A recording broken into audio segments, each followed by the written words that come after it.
Cravings. Minsan, ang simpleng craving ang nagiging simula ng isang bagay na hindi mo inaasahan.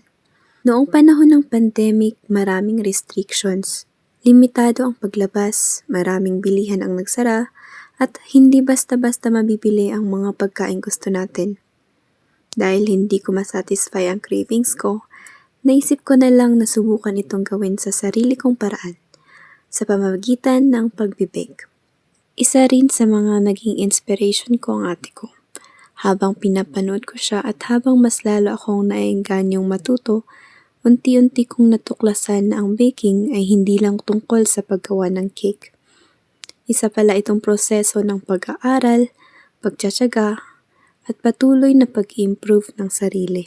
Hindi naging madali ang simula. May mga sunog na cake, matitigas na cake, nagsasag na cake, at kung ano-ano pang pagkakamali. Pero bawat failure ay may kasamang lesson. Doon ko natutunan na sa baking, tulad ng buhay, hindi sapat ang gusto mo lang.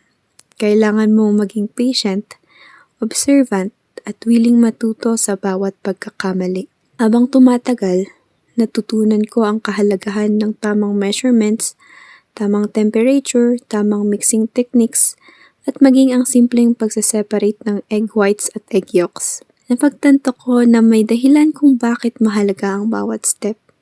Sa baking, maliit na detalye lang ang mali, pwedeng maapektuhan ang buong resulta. Ganun din sa buhay.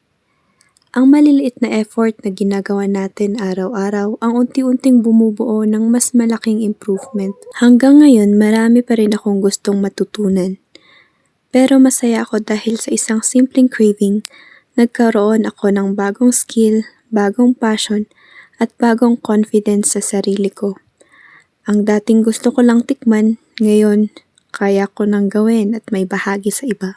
Kaya kung may gusto kang subukan, huwag matakot magkamali. Hindi mo kailangang maging magaling agad. Lahat ng skills ay nagsisimula sa pagiging beginner. Ang mahalaga ay nagsisimula ka at hindi ka sumusuko.